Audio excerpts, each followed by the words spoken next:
Hi guys, and let me tell you, my friend Pratik, who often joins in for the video, had great hopes from Afghanistan, and he has been really let down, and his dreams have been shattered because he actually uh, had a wager with me that Afghanistan will definitely win this match against Bangladesh. But I expected Afghanistan to go down, but I didn't expect them to go down so bad. So Afghanistan, matlab, यार क्या किया Afghanistan from 112 for 2, how can you collapse to 156 all out? 44 for 8 is just unbelievable. And like I was expecting Dharmashala hai, so there will be lot of movement, there will be swing, there will be bounce, but none of those things happened. It was just Mehdi Hassan and Shakib Hassan bowling out the Afghans, and I didn't understand, like, when Rahmanullah Gurbaz is already batting well and with a decent strike rate. So why the guys at the other end like Rahmat Shah and Shahidi and Ibrahim Zadran, all these three players who are kind of accumulators, they wanted to play the big shots. I mean, all the three guys, they wanted to play the big shots. I just didn't understand that. I think they should have, understanding that they're a weak batting team, they should have just allowed Rahmanullah Gurbaz to carry on, and they should have just supported him by rotating the strike, which Hashmatullah Shaidi didn't at all. Like, he was 5 of 23 balls. So they should have done that, and they should have just left some balls for Mohammad Nabi and Rashid Khan at the back end, which they didn't.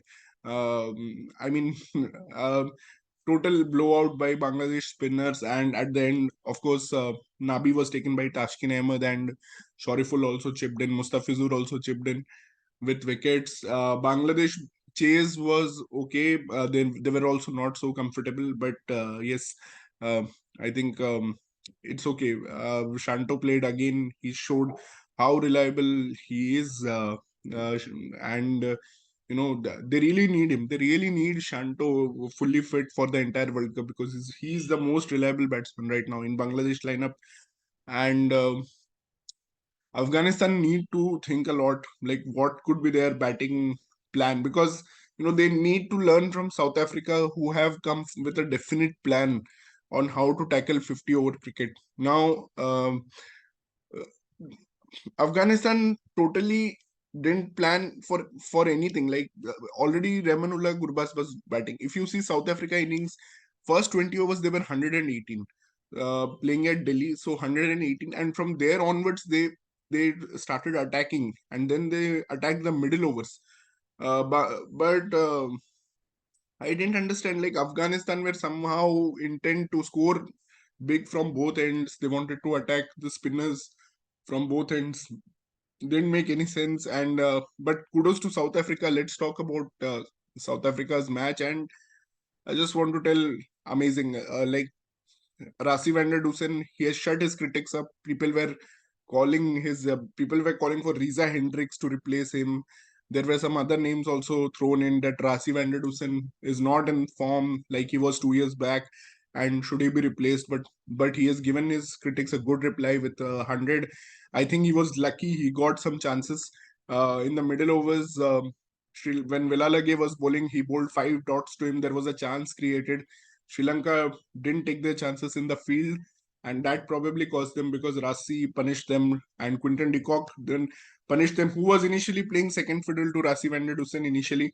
But after that, he just motored on to 100 and got it before Rasi van der Dusen.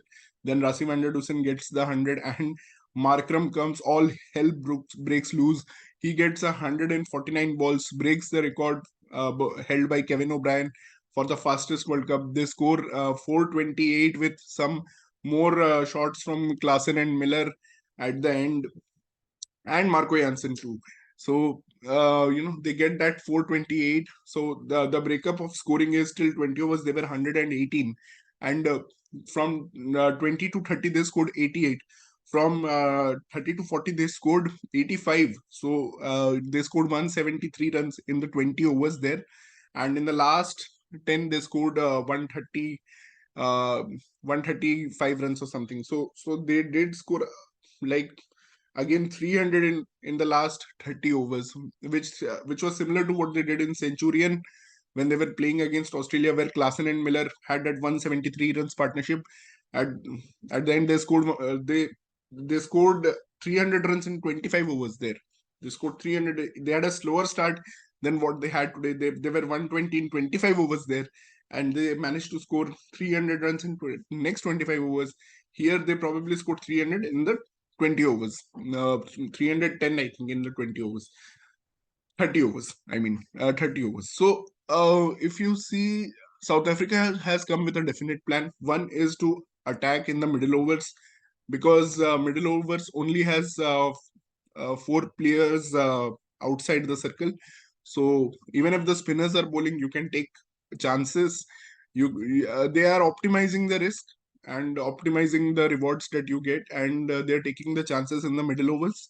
And of course, they have that depth in the batting lineup, so that even the finishers like Miller and Klassen get enough time to come and finish with a big bang, and take those innings towards 400. And they are spreading out the T20 cricket in 50 overs. That's the plan. And the plan is also initially to save wickets, so that you have enough wickets at the end to actually accelerate.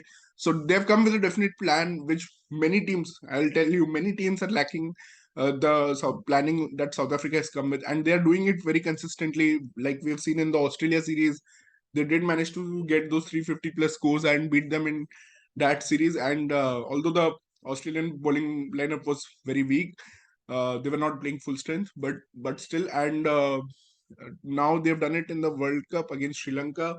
Sri Lanka is really missing Manindu Hasaranga. There was good fight from the batting. At least they started off 10 overs 94, which was almost like South Africa's 20 over score.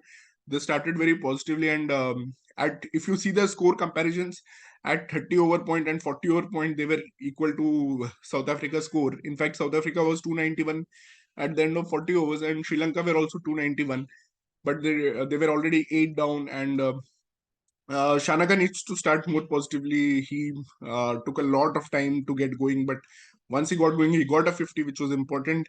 And this match has broken the record for highest aggregate runs scored in a World Cup match, which was previously in 2019, Bangladesh versus Australia, where Australia scored 381 and Bangladesh replied with 333. So David Warner scored essentially there. And now we have this match where 754 runs were scored. And I believe if not for Sri Lanka, if there was a good team here, maybe you could have had something like a 428 versus 400, and probably 800 runs scored there. And Delhi probably is now in the same league as Mumbai, Bangalore, and Ahmedabad. It's a flat highway, I guess. It's no more that two-paced Delhi that was there in IPL for the last few years. We are seeing a full flat pitch. I don't know if there are other surfaces that are going to be slow, but I hope not, because India versus Afghanistan, I want India to win. So I want this surface, the match to be played on this surface itself. So that's about match 3 and match 4. Let me know, guys, what's your comment. And by the way, prediction count now for me after 4 matches is 3-1. So I'll be uploading the shots, and you can see my pre-match prediction half an hour before the match starts. And if you want to put a wager in, you can do that. So thank you, guys. Thank you, and take care.